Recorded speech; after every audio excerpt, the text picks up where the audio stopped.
Bienvenue sur mon podcast Live from the Heart. Je m'appelle Anne-Claire Méret. Ça m'a pris des années de guérison, de thérapie et de coaching, mais j'ai finalement retrouvé le chemin de mon cœur, qui m'a mis sur la voie de la prospérité dans tous les domaines de ma vie. Aujourd'hui, je coach, j'enseigne, je crée des programmes, j'écris des livres, entre autres choses, et j'adore ça. Le monde se transforme à mesure que nous guérissons et que nous créons. Je sais que nous pouvons prospérer au niveau individuel aussi bien qu'au niveau collectif, si on retrouve le chemin du cœur. Nous sommes les initiateurs et initiatrices du nouveau monde. Alors on y va? Si vous souhaitez créer depuis l'espace du cœur, vous êtes au bon endroit. Bonjour et bienvenue dans un nouvel épisode en lien avec les théories du complot. Cet été, en voyageant au Mexique, j'ai été choquée du nombre de gens qui mettent des masques à leurs enfants dans les aéroports, mais aussi dans les grandes villes, à San José au Costa Rica, même pour se promener au parc ou dans un supermarché, alors que c'est pas obligatoire ici. Et j'ai été vraiment choquée à l'aéroport et aussi dans les grandes villes au Mexique, alors que je pensais que le Mexique était un pays libre, parce que c'était ce que j'avais entendu, mais je m'étais pas renseignée suffisamment. Si j'avais su, j'aurais pas venu. Soyons honnêtes, ça a été tellement challengeant pour moi, ça a été vraiment difficile. J'ai fait des stories quand j'ai vu ça et j'ai parlé de maltraitance, et il y a des gens qui ont répondu en me disant que le mot maltraitance était trop fort. Alors pour moi, il est pas trop fort, il est même en dessous de fort. Pour moi, ce qui s'est passé ces 2 dernières années, c'est un crime contre l'humanité. Et ceux qui y participent sont coupables de le perpétuer. Donc, ceux aussi qui acceptent passivement de laisser faire à distance, sans réagir, sans rien faire, pour moi, sont aussi coupables. Alors, mes mots sont assez forts, mais je suis pas tout love and light, et let it be, juste accepte ce qui est. C'est pas comme ça que je me comporte. Quand je vois quelque chose se dérouler sous mes yeux, je peux pas. En fait, je réagis, je suis humaine, et je pense que cette humanité, il faut pas qu'on la perde, parce que c'est pour ça qu'aujourd'hui, on est en déperdition. J'avoue quand même que vivre au Costa Rica dans une petite ville, ça m'a beaucoup calmée. Donc, je partage beaucoup moins sur les réseaux sociaux à propos des complots, mais j'en pense pas moins. Et c'est pour ça que parfois, il y a des gens qui commencent à me suivre et puis qui se disent « Ah, elle est sympa et tout ». Et puis d'un coup, ils voient mon avis et puis ils se disent « Oh là là, mais qu'est-ce que c'est quand même ?» Et là, ils m'envoient un petit message en me disant « Mais quand même, tu vas loin ». Mais parce qu'ils n'ont pas vu l'historique de ces 2 dernières années. Alors c'est vrai que loin des yeux, loin de mon système nerveux, tout ça, ça m'irrite moins quand j'y suis pas. Quand je suis pas dans les grandes villes, quand je vois pas les enfants avec les masques, etc. Je me concentre sur ma vocation et sur le fait de me créer une belle vie au quotidien. Je suis heureuse de ce que j'ai créé pour moi et ça m'irrite moins parce que je le vois pas tous les jours. Et moi, ce que je veux, ce qui me fait kiffer, c'est vivre et aider les gens à vivre depuis l'espace du cœur. Ça me faisait déjà kiffer avant le Corona Circus et ça me fera kiffer bien après le Corona Circus. Mais si on me remet des enfants masqués sous le nez, j'ai envie d'attraper leurs parents par le col et de leur dire le fond de ma pensée, et j'ai envie de le partager avec la terre entière pour qu'on réagisse. Alors, d'où ce podcast. Aujourd'hui, on va parler de responsabilité et de théorie du complot. Alors, vous allez prendre ce que vous avez à prendre et laisser ce que vous avez envie de laisser. Vous pouvez interrompre cet épisode si je vous irrite ou passer à autre chose, aller chercher des choses, du contenu sur l'amour ou sur autre chose si ça vous plaît pas. Moi, je le fais pour sortir le fond de ma pensée, comme je le fais quand j'ai envie de le faire. Vous allez en faire ce que vous voulez. Moi, je vais aussi partager mes sources, des gens que j'aime bien suivre. Peut-être que ça vous inspirera aussi à les suivre. Je vous invite à écouter votre intuition, parce que vous n'avez pas le même ressenti vis-à-vis de la vérité que moi. Et l'important, c'est que vous suivez votre vérité à vous et que vous honoriez votre vérité. Voilà, le disclaimer est passé. Donc, si on revient un petit peu dans le passé, quand le Covid est arrivé, je me suis réveillée après quelques semaines du début du Corona Circus à la réalité d'un monde que j'avais pas vu avant. Alors, je savais que le monde fonctionnait pas tout à fait rond, mais j'avais pas idée de ce que j'allais découvrir, honnêtement. J'allais découvrir un monde de complots qui sont en fait la réalité dans laquelle nous baignons. Et le voile s'est levé. Et on parle de théorie du complot pour les discréditer, mais en fait, moi, je vais parler de complot tout court, parce qu'il y a des complots. Le plus grand, c'est que une grande partie de la population croit qu'elle écoute des experts, des conseils d'experts, au gouvernement et dans les grandes institutions et les corporations, les grandes entreprises, alors qu'en fait, elle écoute de la pub. Une grande partie de la population écoute de la pub, vendeuse de solutions pré-mâchées, préparées, anticipées, organisées, à l'avance, orchestrées, des solutions qui nous coupent de nos libertés, qui nous asservissent, des drogues, qui nous débilisent et qui nous rendent malades. Et toutes ces solutions sont au bénéfice des gouvernements, des institutions et des corporations, et pas au bénéfice de l'humanité. Et quand on remet sa vie entre les mains de ces gens qui prennent les décisions, alors là, c'est la perte totale de souveraineté, de choix, de liberté, et on renonce. Et quand on renonce, ça devient très facile de nous faire faire des choses, de nous faire accepter l'inacceptable. Et c'est pour ça qu'il y a une poignée de décideurs, parce que moi je pense qu'il y a une poignée de décideurs et plein de petites marionnettes qui travaillent pour eux, qui peuvent avoir la main sur des millions de gens, qui s'écrasent, et qui sont d'accord avec le fait de participer. Et moi c'est ça qui me dérange. Et grâce à la mondialisation des institutions, des systèmes bancaires, des modes de communication, c'est encore plus facile d'avoir la main sur tous les territoires, ou presque tous les territoires, parce qu'il y a encore des récalcitrants, des petits villages gaulois.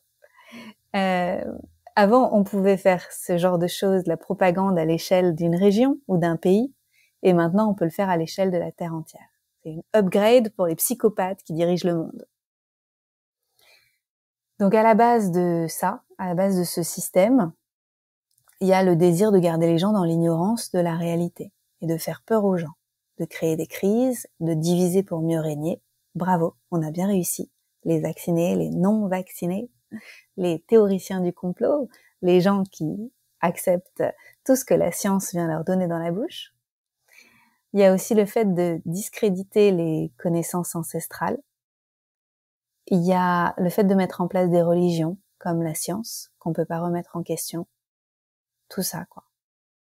Système bien orchestré. Et franchement, ça fait peur, parce que c'est partout. Mais il y a des clés pour s'en sortir, et heureusement. Déjà, il y a s'ancrer et pas rester dans sa tête, mais vraiment revenir dans son corps, s'ancrer sur le sol, respirer, garder la tête froide.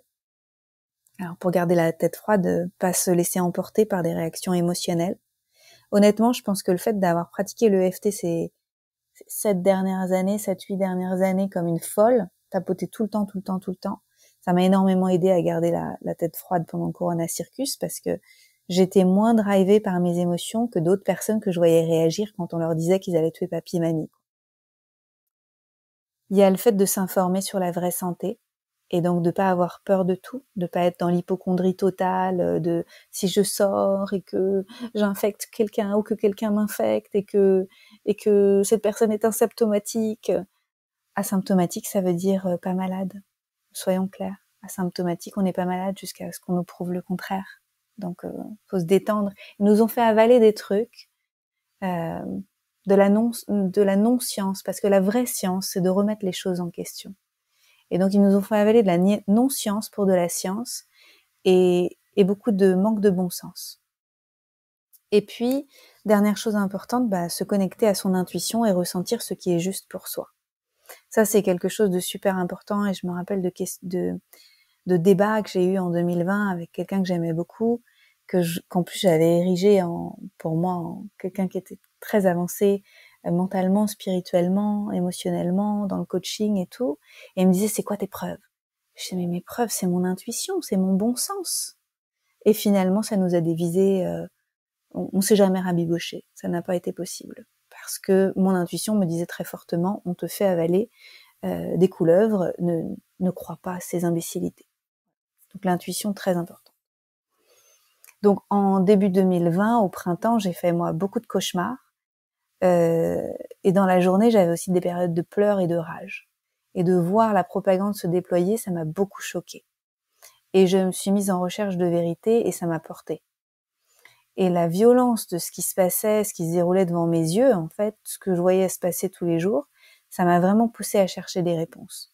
J'étais vraiment dans le pourquoi? Mais pourquoi? Et là, j'ai dû me rendre à l'évidence que oui, il y avait des erreurs humaines, de la maladresse, des oups, on savait pas, voilà. Mais qu'il y avait aussi des complots contre l'humanité. Et ça a été super dur à accepter. Accepter que le monde est pas tout rose et que les gens ne veuillent pas notre bien. En fait, ça a été super dur, et aussi, ça remettait beaucoup de choses en question. Beaucoup de choses en question. Donc si ça, c'est pas vrai, quoi d'autre est pas vrai? Et là, je me suis questionnée, parce que je suis un peu mouton noir, rebelle, qui pense différemment de sa famille, etc. Et je me suis demandé si je tombais pas dans un cliché. Si je me disais, si en fait j'étais pas plutôt ah bah tiens, c'est une occasion pour moi d'être encore différente, parce que c'est confortable pour moi d'être différente, parce que c'est ce que je connais.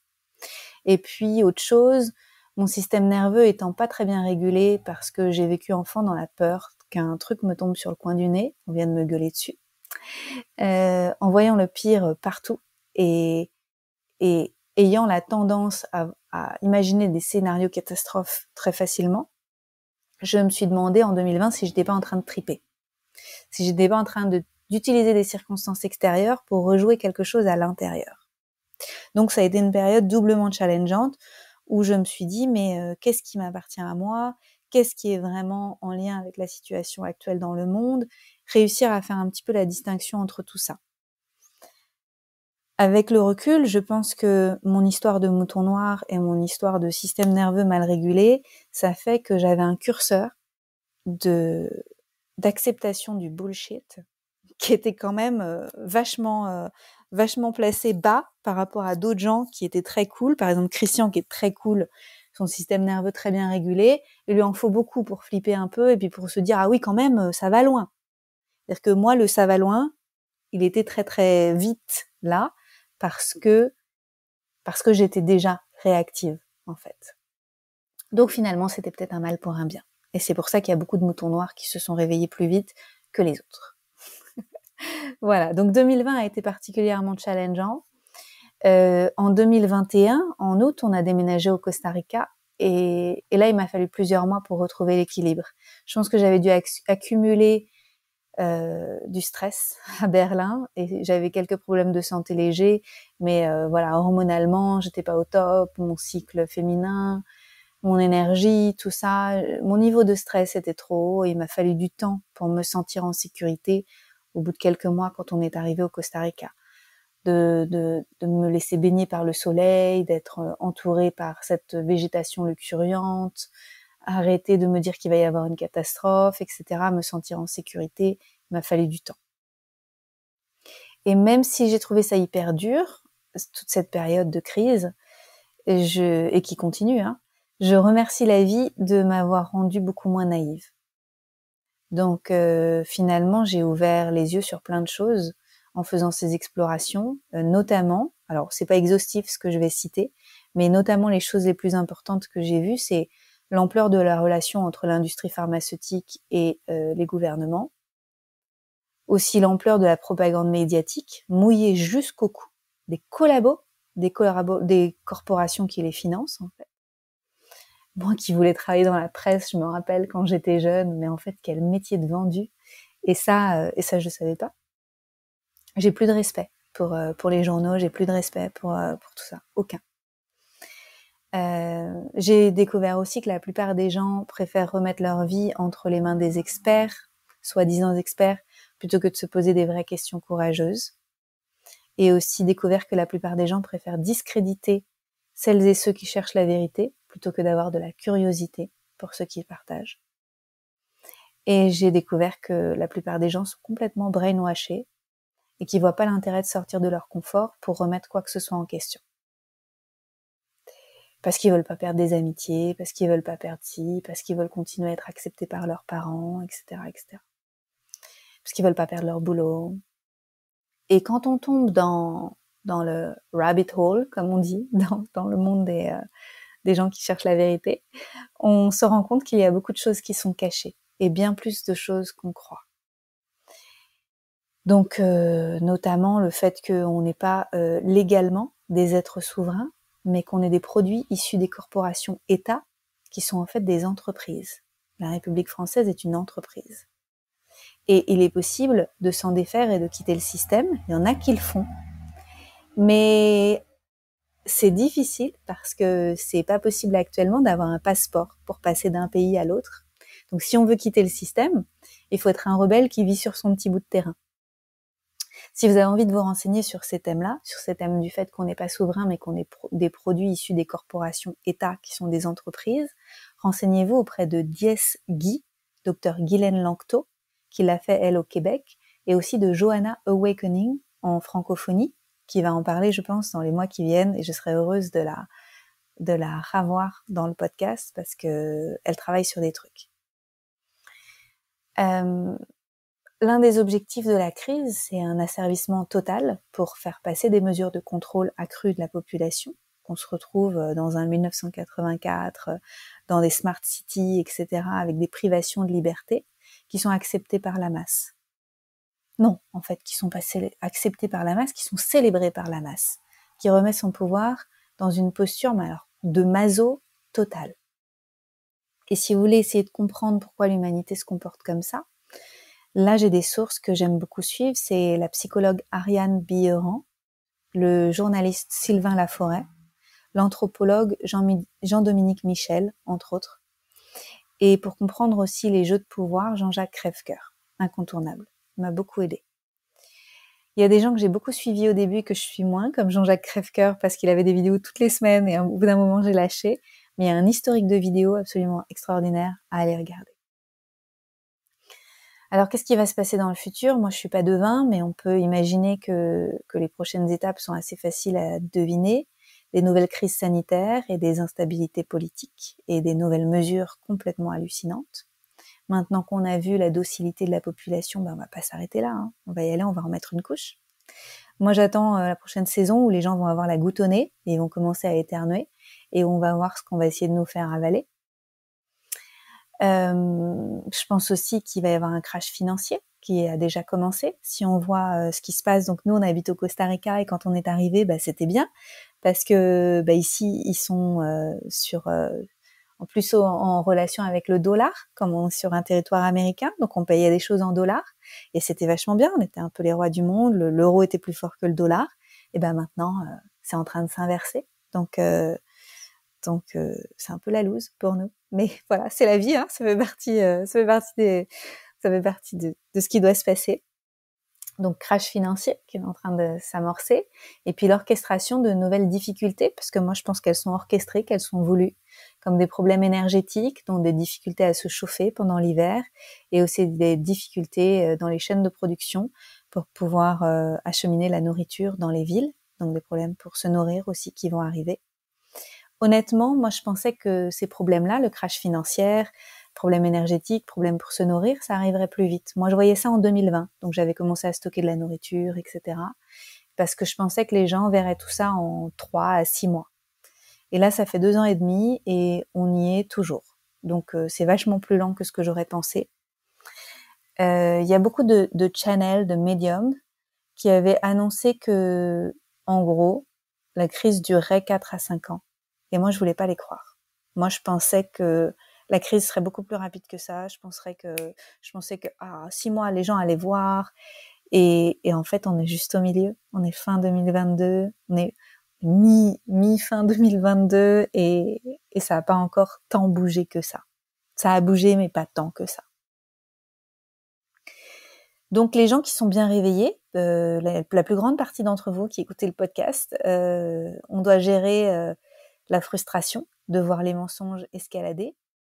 Alors ouais, il y a plein de jeunes adultes en pleine santé et des sportifs qui tombent raides morts de problèmes cardiaques à cause du syndrome de la mort soudaine. Ah bah ouais, ou à cause du réchauffement climatique.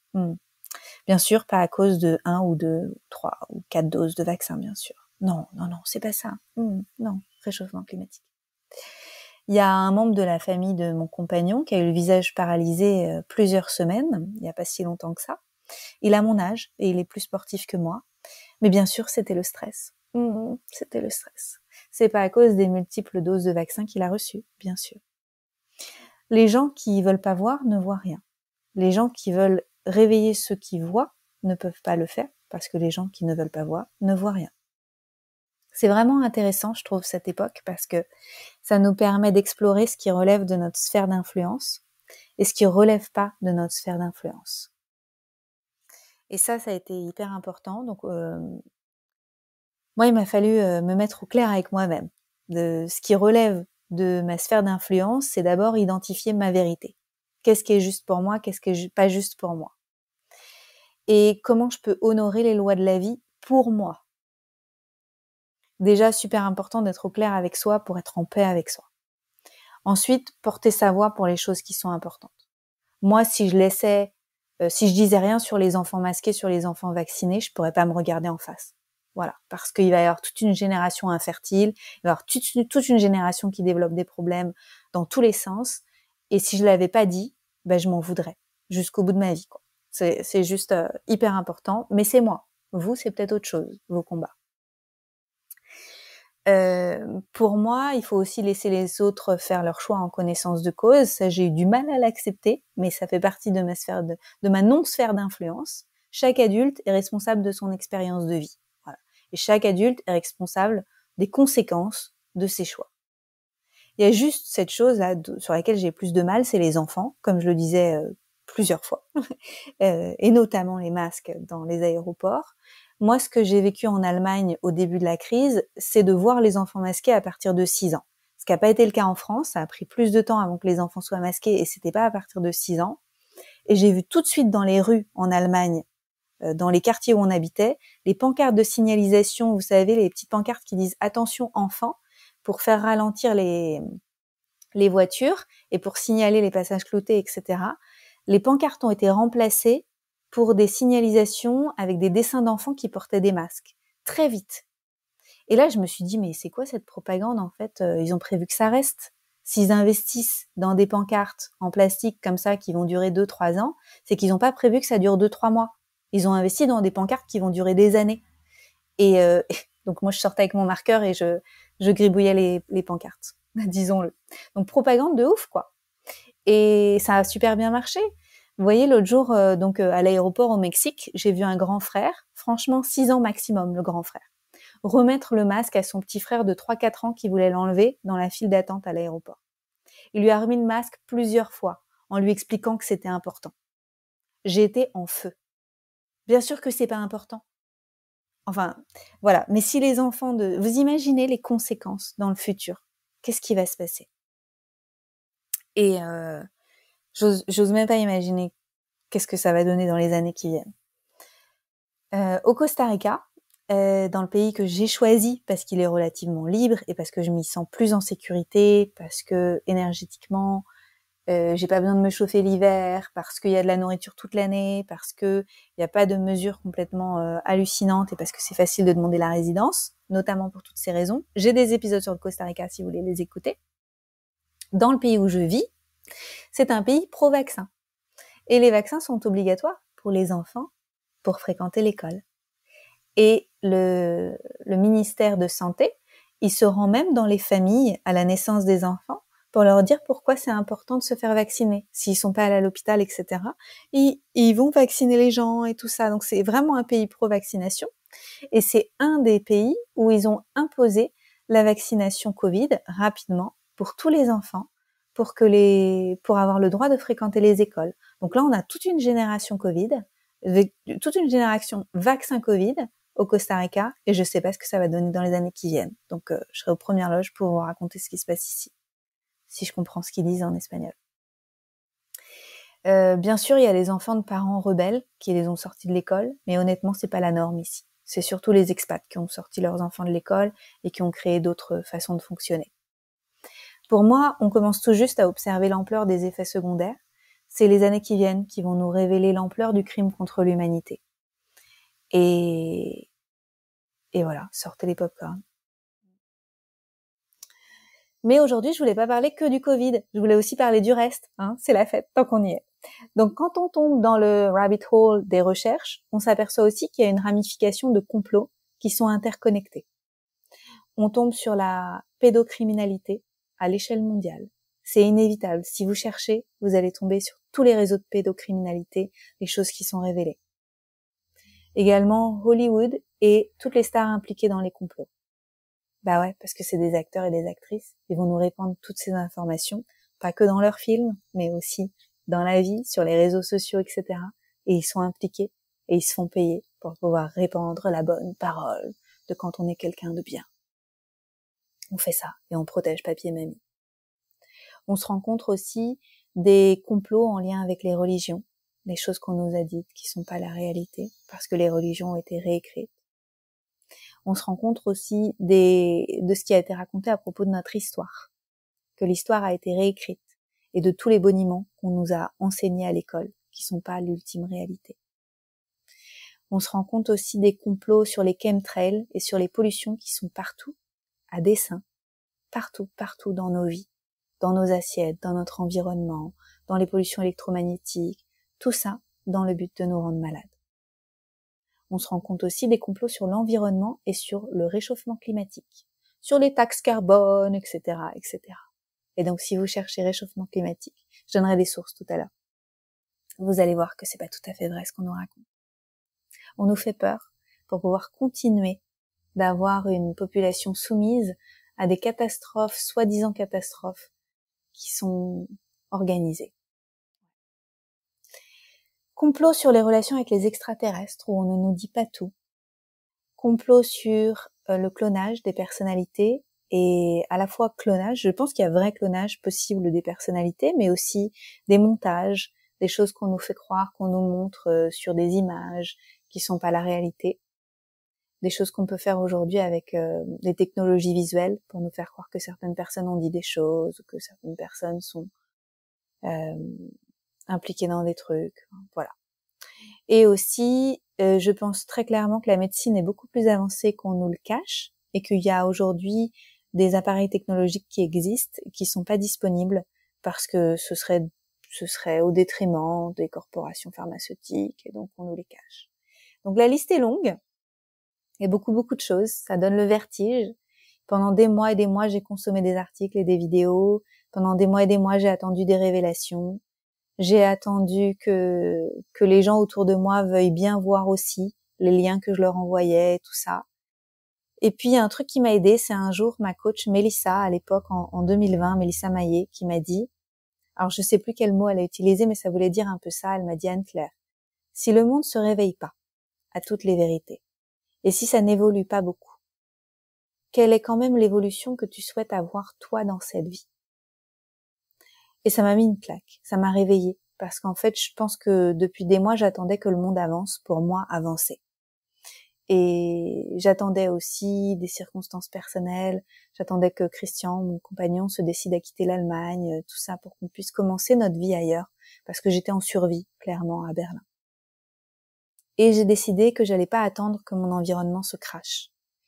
J'ai décidé que j'allais pas continuer à m'embrouiller avec les gens qui mettent des masques, que j'allais pas bouffer tous les jours des vidéos sur la vérité pour pouvoir expliquer autour de moi tout ce que j'avais découvert de façon compréhensible et scientifique, etc. Et que j'allais arrêter de sonner les casseroles tout le temps.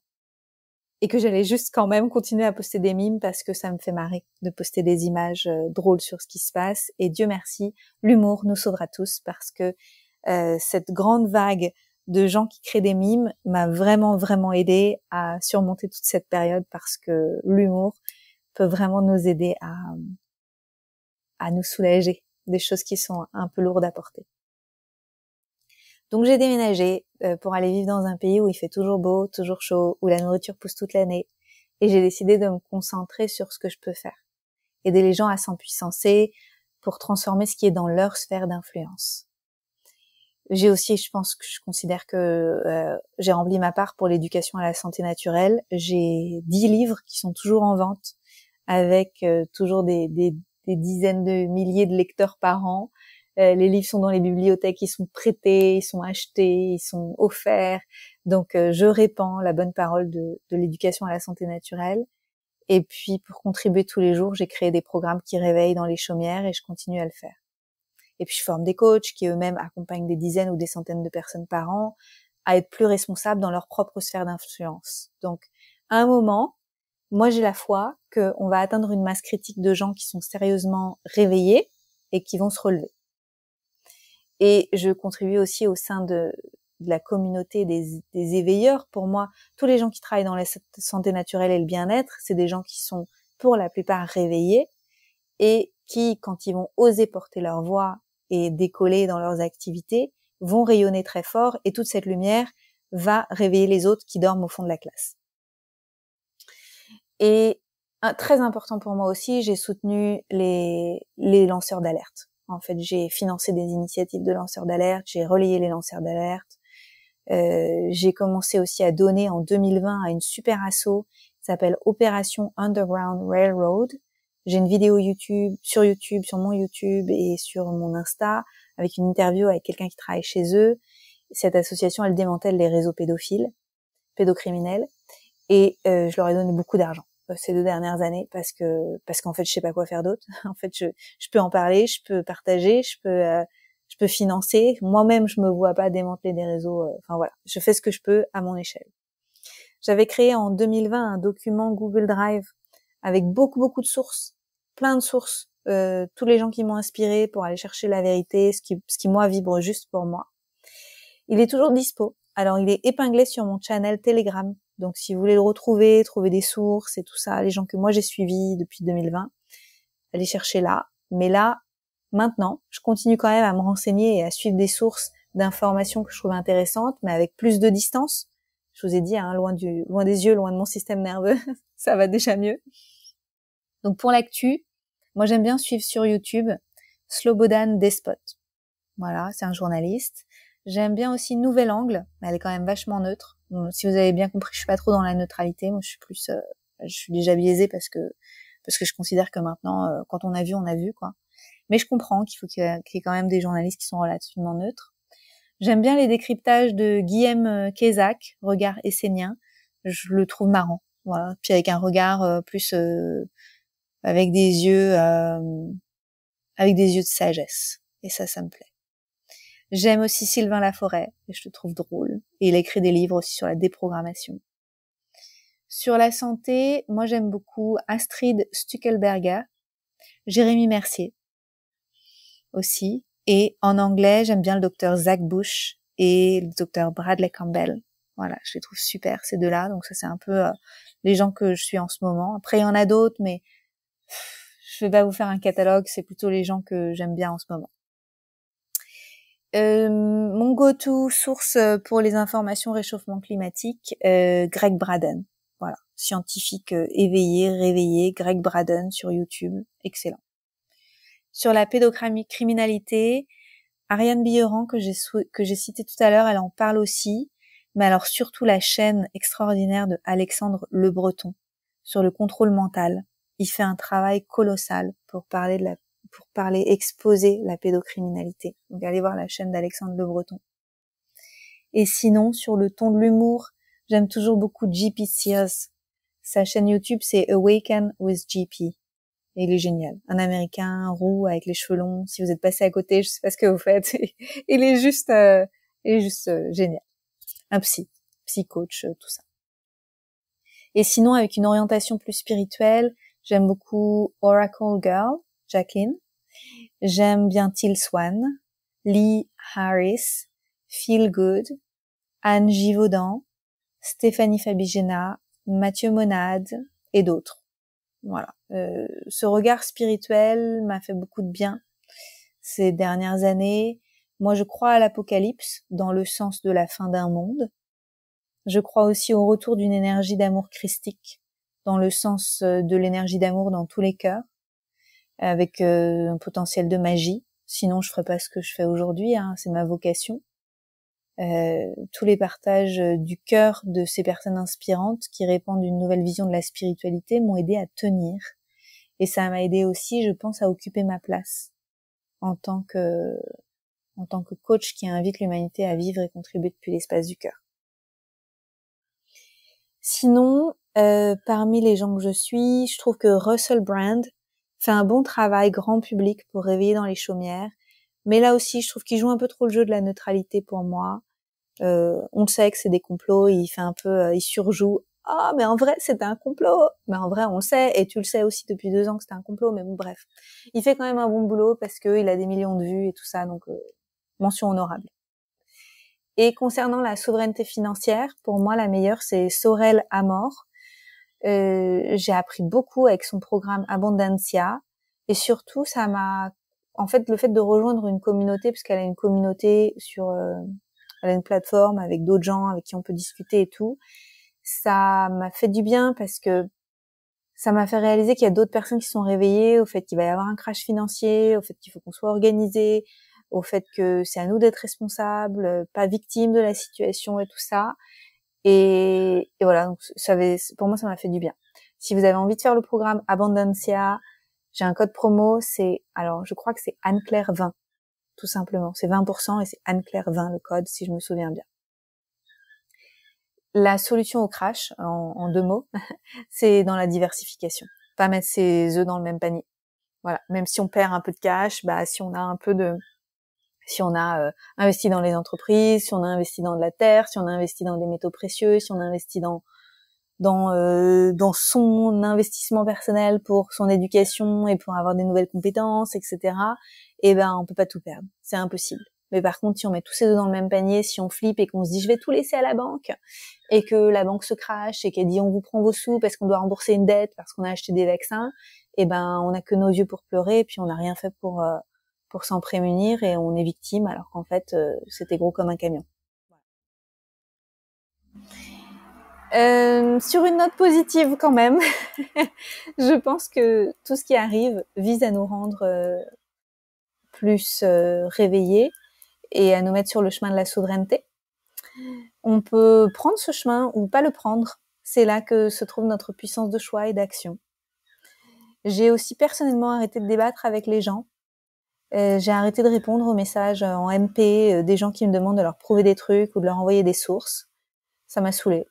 Et puis, ça m'a permis aussi d'arrêter de débattre avec des amis, arrêter de fréquenter quelques personnes qui se mettaient la tête dans le sable, voire qui défendaient les narratifs des gouvernements, syndrome de Stockholm.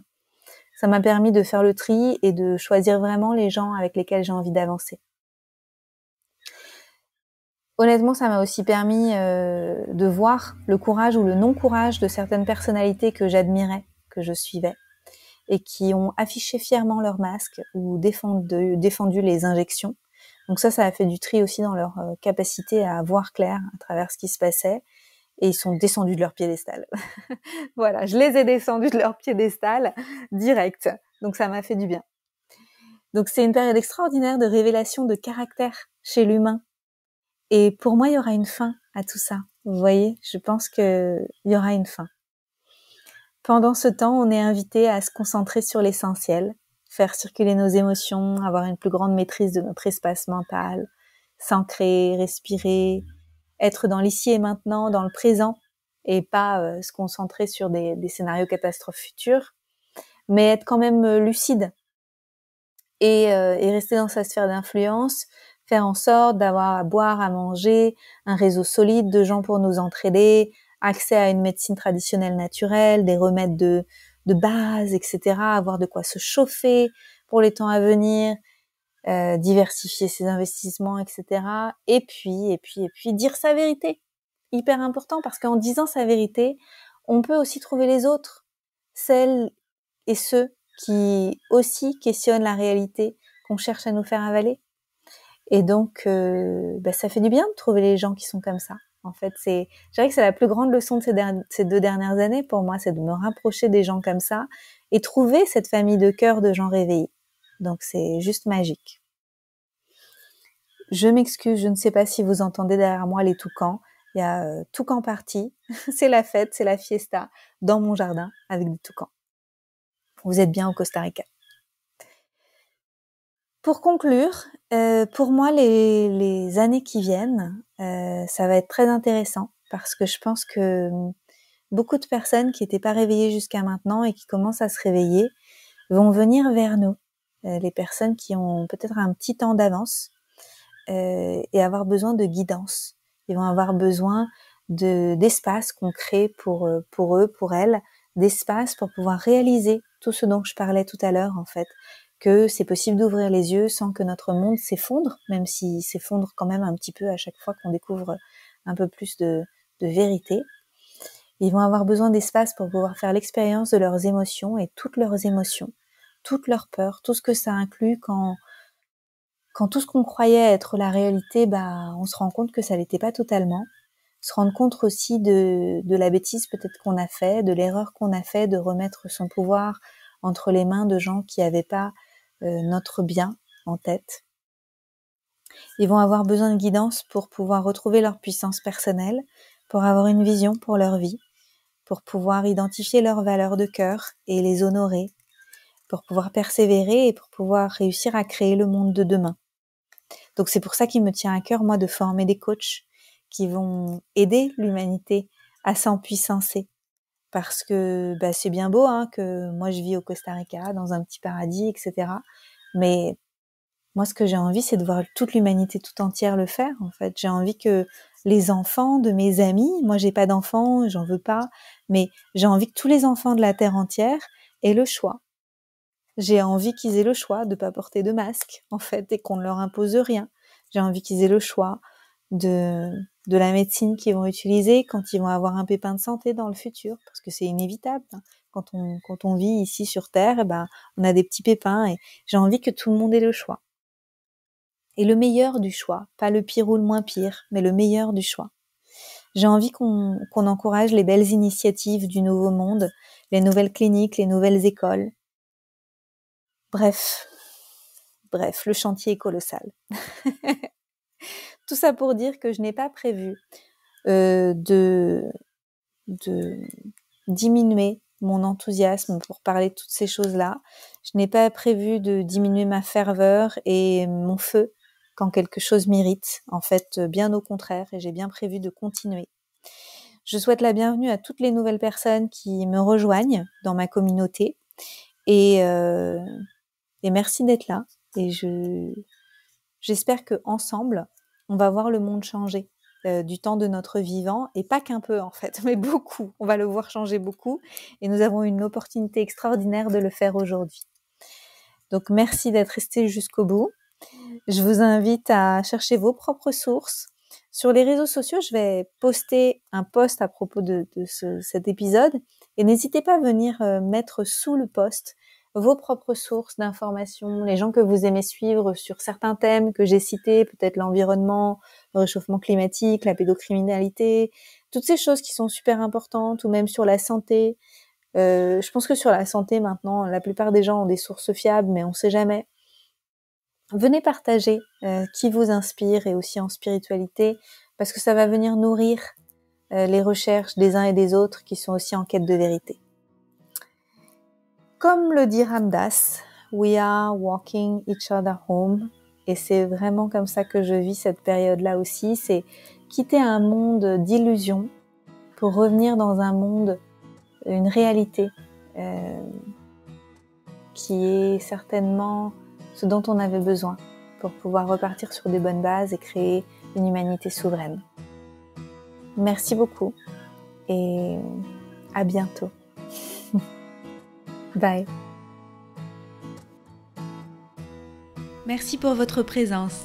Si vous avez aimé cet épisode, je vous invite à le partager avec vos amis et à suivre le podcast pour être au courant des prochains épisodes. Et suivez-moi sur mon site internet anneclairemeret.com et sur mes réseaux sociaux pour être au courant de mes prochains programmes et formations. À bientôt!